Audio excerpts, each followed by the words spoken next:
semester 2 negara. Barusan saya minta tolong membuatkan kopi karena suasananya agak dingin sehingga ya kita butuh yang hangat-hangat. Oke, saya sekarang berada di ruang kuliah semester 4, semester genap, kampus Tiada Orang Mentual, kuliah negara. Nah, kebetulan karena para mahasiswanya kuliah siang, maka kita lihat kursi-kursi, bangku-bangku di sini dalam keadaan tidak terisi atau kosong, dan ruangan ini juga secara otomatis kosong. Nah, di balik kekosongan ini saya memanfaatkannya untuk berbagi hal-hal yang berkaitan dengan kehidupan kita sehari-hari. Kebetulan beberapa hari yang lalu ada 2 atau 3 pertanyaan masuk yang bersifat sosial keagamaan. Kebetulan saya dipercayakan untuk membawa mata kuliah pengantar sosiologi, juga ilmu pendidikan Islam, sehingga terbangun komunikasi yang tidak disengaja oleh saya dan beberapa mahasiswa. Kemudian mereka menceritakan keberadaan saya di kampus ini ke sebagian masyarakat di luar. Akhirnya di antara mereka kemudian menganggap saya sebagai tempat untuk mengkonsultasikan beberapa hal yang bersifat sosial keagamaan. Ya, selama pertanyaan atau konsultasi itu bisa kita jawab, ya kita jawab. Tapi kalau tidak, nanti kita sampaikan kepada senior-senior kita. Dan sudah kebiasaan saya biasanya kalau ada pertanyaan masuk kemudian saya tidak bisa jawab atau saya ragu jawab, biasanya saya konsultasi dulu ke kawan-kawan yang saya anggap lebih paham. Kemudian saya konsultasi ke mereka, saya sharing jawabannya. Kalau sudah fix cocok, saya sampaikan jawaban itu. Kemarin ada beberapa pertanyaan. Yang pertama tentang iddah seorang wanita. Kemudian yang kedua tentang kriteria memilih menantu untuk putrinya atau memilih menantu untuk putranya. Nah, kita jawab dulu. Kesempatan ini kita jawab singkat saja 2 pertanyaan ini. Pertanyaan yang pertama, kalau bisa 2, kalau tidak kita jawab 1 dulu. Pertanyaan yang pertama adalah iddah. Bagaimana iddahnya seorang wanita yang ditinggal wafat oleh suami. Sebelumnya kita perlu ketahui bahwa iddah itu dari kata daya udu, menghitung. Iddah itu sebuah hitungan. Iddatun sebuah masa yang secara khusus dibahas dalam Islam. Dan kita tahu bahwa dalam Islam itu waktu adalah sesuatu yang sangat berharga, sesuatu yang sangat bernilai, sehingga dalam perkara waktu Allah Subhanahu wa taala menurunkan satu surah dalam Al-Qur'an yang khususnya menjelaskan tentang waktu. Begitu juga ayat-ayat yang lain, Allah Subhanahu wa taala menjadikan waktu sebagai sumpah. Fajri, al-laili, kemudian al-asri, dan seterusnya. Kembali ke tadi, iddah adalah masa penantian seorang wanita yang ditinggal berpisah dengan suaminya karena alasan cerai atau alasan meninggal, yang mana masa penantian itu dimaksudkan agar status rahim dari perempuan itu bisa diketahui apakah perempuan itu dalam keadaan hamil atau tidak hamil. Kemudian tujuan kedua, jadi tujuan pertama iddah itu adalah untuk mengetahui apakah perempuan yang ditinggal wafat tadi oleh suaminya atau perempuan yang ditinggal cerai oleh suaminya itu dalam keadaan hamil atau tidak. Kenapa terjadi seperti itu? Kenapa Islam mensyariatkan hal seperti itu? Supaya anak umpama kalau terjadi kehamilan, maka anak yang ada dalam rahim seorang ibu, yang wanita yang ditinggal cerai itu memiliki status yang jelas. Demikian pula umpama kalau tidak terjadi kehamilan, maka sang perempuan tadi jika ingin menikah lagi, maka bisa diketahui bahwa jangan kemudian hamil, maka bisa diketahui bahwa kehamilan itu adalah berasal dari suami yang baru dinikahi. Itu hikmah daripada iddah. Kemudian hikmah juga adalah, hikmahnya, rahasianya adalah amrun ta'budiyun.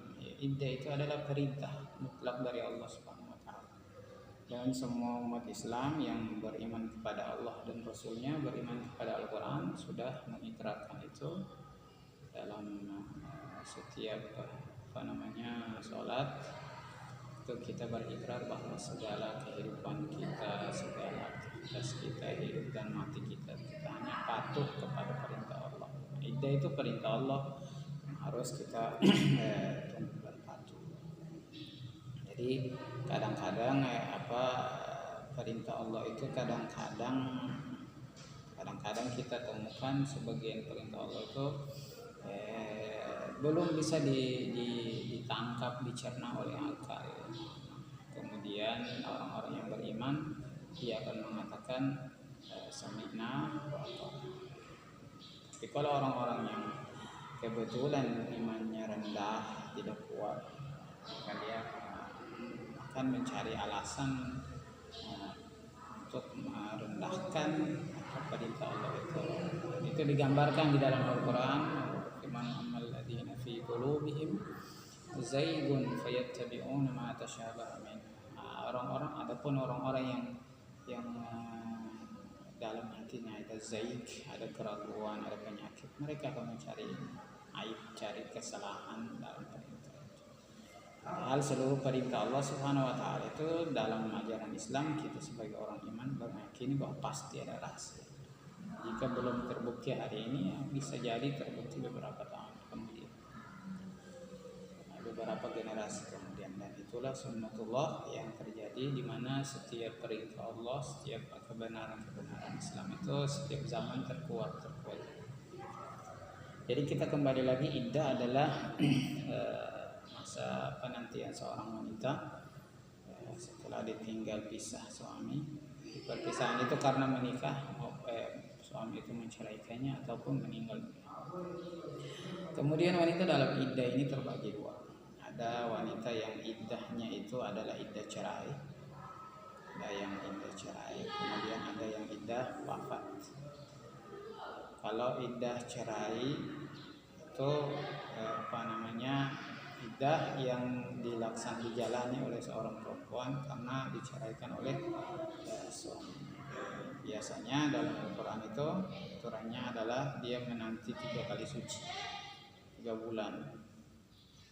Jadi umpama kalau suaminya menceraikan dirinya, ceraikan seorang perempuan, maka perempuan itu menghitung iddah daripada perceraian. Jika diceraikan dalam keadaan suci, maka suci yang ketiga, maka dia sudah iddah selesai. Jadi suci kemudian cerai, maka dia hitung lagi dia haid, dia masuk suci 1, haid suci 2, haid suci 3, selesai itu haid maka dia masuk sah suci, iddahnya selesai.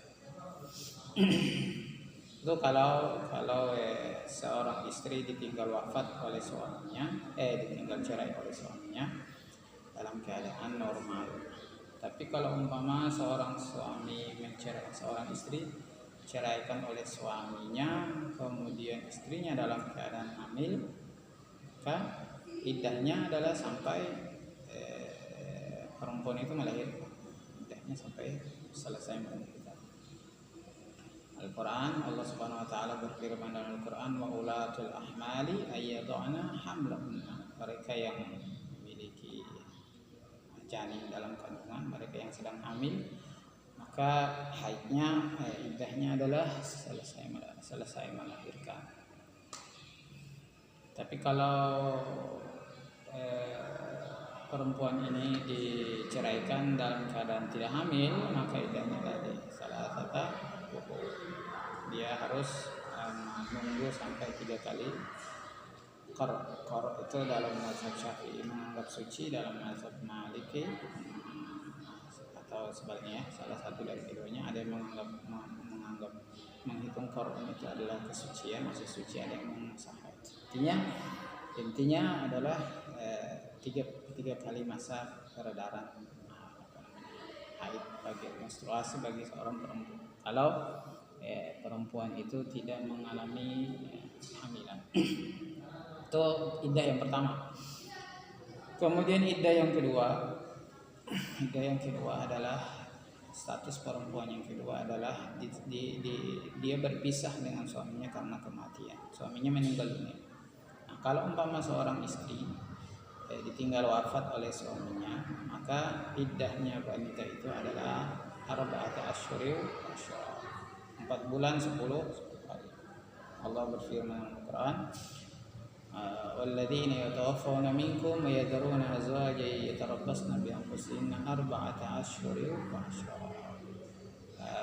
Walladzina yatawaffawna minkum, dan suami-suami yang diwafatkan dari kalian, yatarabbasna bi anfusihinna, maka istri-istri mereka itu menunggu arba'ata asyhurin wa asyra, 4 bulan 10 hari.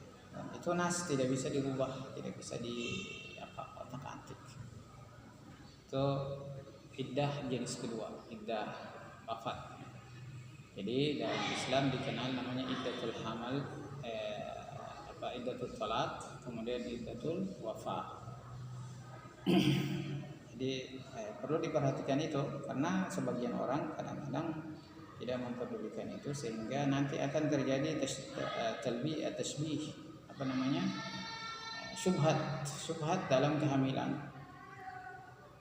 Karena Allah Subhanahu wa taala menciptakan manusia, Allah Subhanahu wa taala menciptakan perempuan, Allah Subhanahu wa taala menciptakan rahim, Allah Subhanahu wa taala yang menciptakan janin. Allah berfirman, "Walladzi yusawwirukum fil arhami kaifa yasha."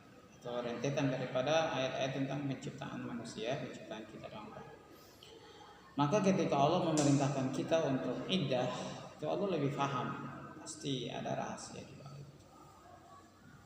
Sebab konsekuensi daripada sebuah kehamilan itu adalah ada hukum waris, kemudian ada wilayah pernikahan, kemudian ada jinayah, ada persaksian. Nah, ketika kita tidak pedulikan dengan hukum-hukum itu, maka akan terjadi kerusakan.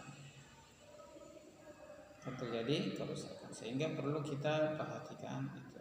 Jadi itu iddah bagi wanita-wanita yang dalam keadaan normal, ditinggal cerai suaminya atau ditinggal wafat sama suaminya. Nah, tapi kalau umpama wanita yang sudah tidak menjalani haid, mereka yang sudah menopause, maka hukumnya apa? Hukumnya sama, dikembalikan kepada hukum asal. Wallahi ya'isna minal mahidi, mereka yang sudah tidak mengalami haid, hukumnya lanjutan ayatnya itu sama hukumnya dengan mereka yang mengalami haid. Jadi hukum asalnya itu tetap sama. Jadi perlu diperhatikan. Jangan sampai kita berpikir, tapi kan dia kan sudah tidak haid lagi. Maka kalau umpama dia sudah tidak haid lagi, kita ambil hikmah yang kedua tadi itu, bahwa di situ adalah amrun ta'abbudiyun. Di situ ada perintah dari Allah Subhanahu wa taala. Ada seorang wanita sudah tua, dia sudah tidak hamil lagi, dia sudah menopause, tinggal wafat oleh istrinya, suaminya, atau diceraikan sama suaminya. Apakah dia harus iddah? Ya, dia harus iddah. Dia menunggu. Kenapa? Untuk mendapatkan perintah Allah Subhanahu wa taala. Kadang-kadang kita umat Islam sebagian itu kadang-kadang menganggap bahwa jika perintah Allah Subhanahu wa taala itu hikmahnya tidak bisa ditangkap oleh akal kita anggap perintah itu kita abaikan, itu keliru. Nah, contoh karena begini, dalam memahami hukum perintah dan larangan itu dalam kalkulasi perintah Allah Subhanahu wa taala itu tidak sama dengan kalkulasi manusia.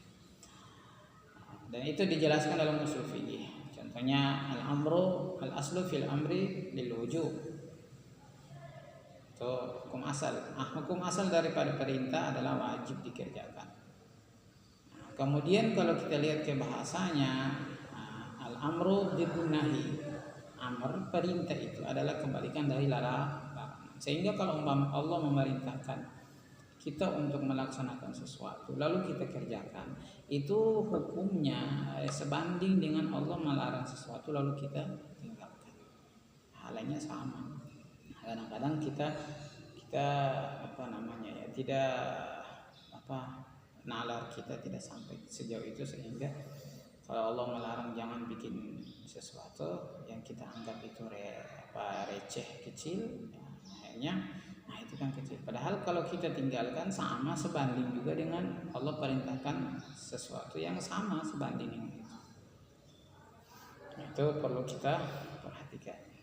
Kemudian jadi iddah sudah ya. Iddah yang pertama iddah cerai.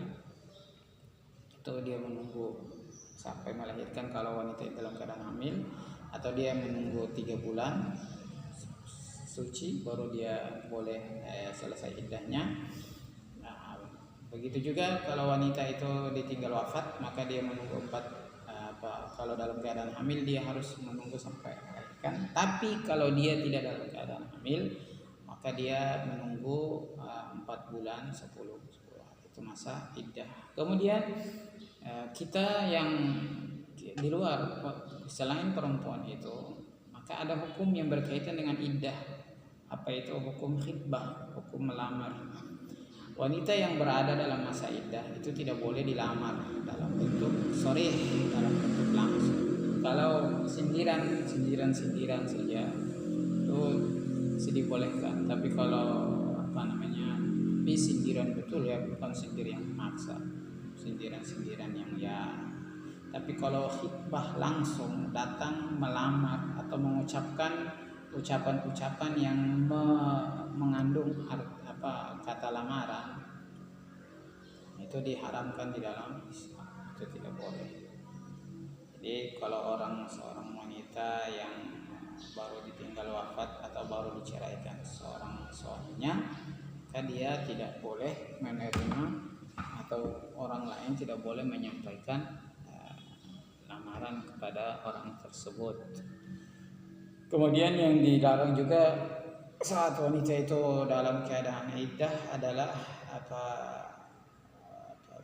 dia itu tabarruj, tazayyun dan tabarruj. Dia dilarang untuk berdandan. Kemudian dia dilarang untuk keluar rumah kecuali hajah daruriyah, kepentingan yang sangat mendesak. Tidak ada orang lain yang menafkahi kecuali dirinya, maka dia dibolehkan keluar. Dan keluarnya hanya untuk mencari nafkah. Setelah itu dia kembali sampai masa iddah selesai. Itu ibu yang kemarin sempat mengirim pertanyaan. Jadi kita simpulkan bahwa iddah adalah masa tunggu seorang wanita untuk menjelaskan isi rahimnya. Kemudian masa tunggu iddah juga adalah perintah Allah Subhanahu wa taala yang harus dikerjakan. Kemudian iddah terbagi 2 statusnya. Status perempuan yang menjalani iddah itu iddah cerai dan iddah wafat. Kalau iddah cerai adalah 3 bulan, 3 qur'i, 3 kali suci.